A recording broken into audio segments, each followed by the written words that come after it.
When I first moved to St. Augustine many years ago, and driving around the state of Florida was a lot of fun because most of the roads were just two-lane blacktops that took you out into the wilderness. It wasn't unusual to see an alligator alongside the road.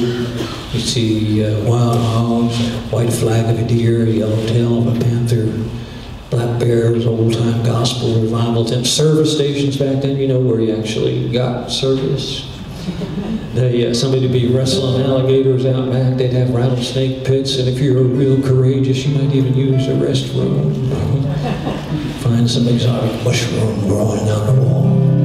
They had a Gulf station down on Lake Wales where you actually went in. You actually did pump your own gas, but they had a mixed breed Labrador Retriever come out and take your money. He brought it to the lady inside. The lady gave the dog change, and he brought it back out to you. It was a little slimy, perhaps, but it was real.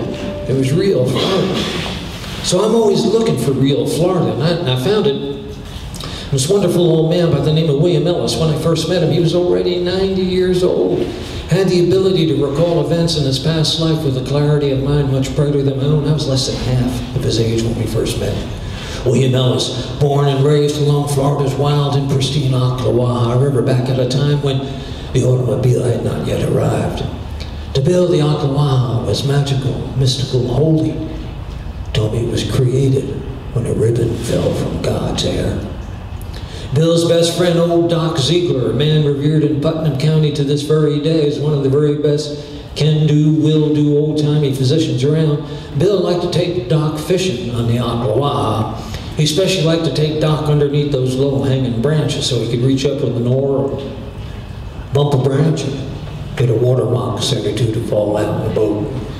See, he thought it was kind of funny to watch Doc tiptoe around the gunnels of the boat till he could swat snakes out with an oar. All the time he'd be laughing. He'd go, "Oh, those are just those little copper-headed rattle water moccasins. They're not going to hurt you.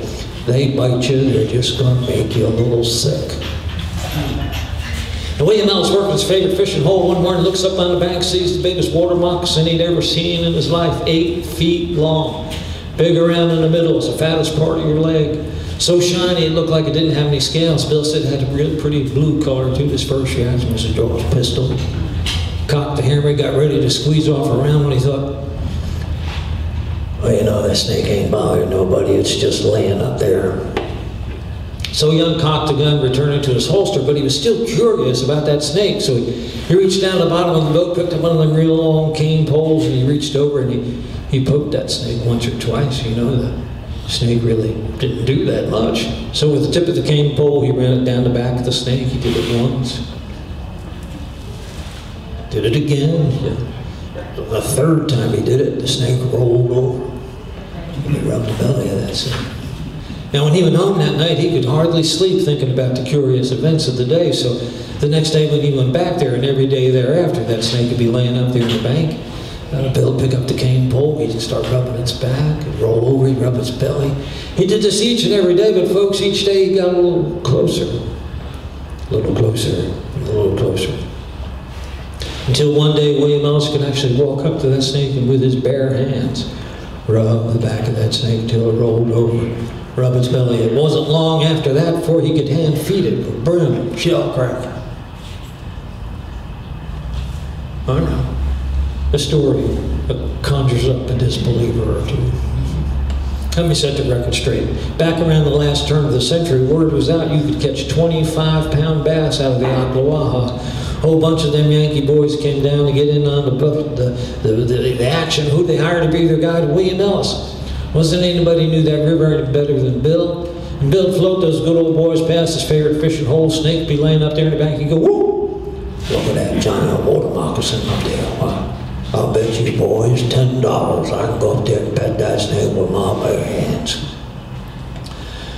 Well, folks, there is no shortage of northern gentlemen willing to give up $10 to see some dumb southern boy get bit by a giant water moccasin.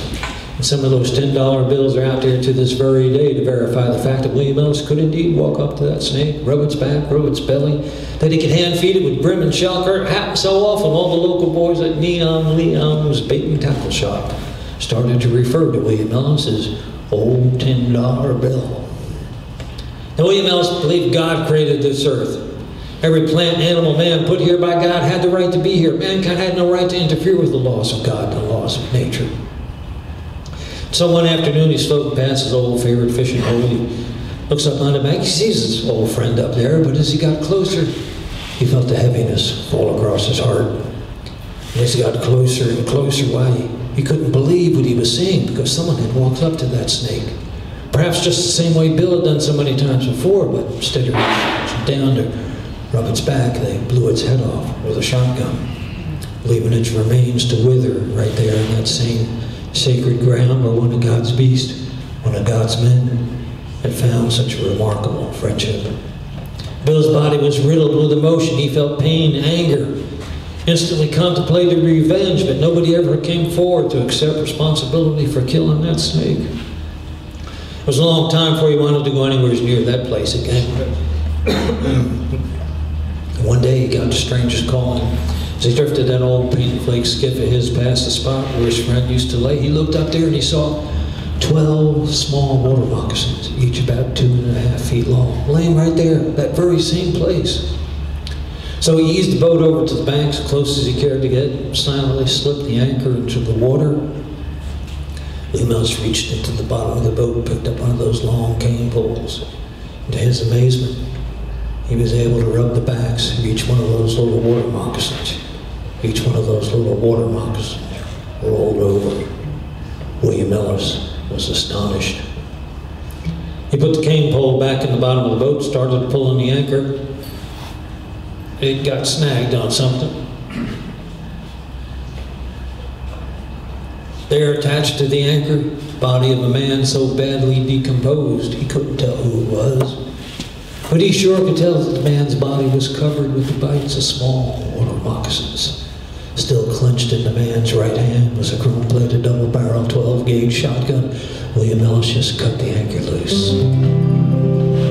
He fired up that old paint flake skiff of his. Great wash of evenings falling over the Ocklawaha. A great blue heron glides across the bow. William Ellis is headed home, and he's thinking, you know, the Lord sure does work in mysterious ways.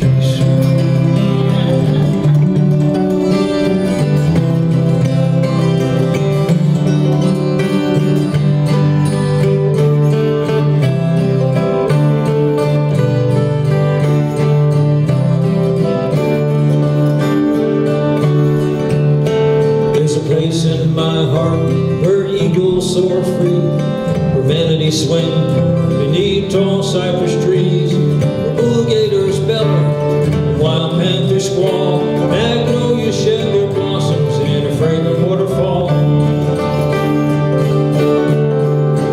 where the noble land hinga silhouettes the wind, where hurricanes and pelicans glide without end, where owls screech and otter play, jasmine melts the night away. Oh, my homeland's a place in my heart. Florida's a place in my heart. My homeland's a place in my heart. Florida's a place in my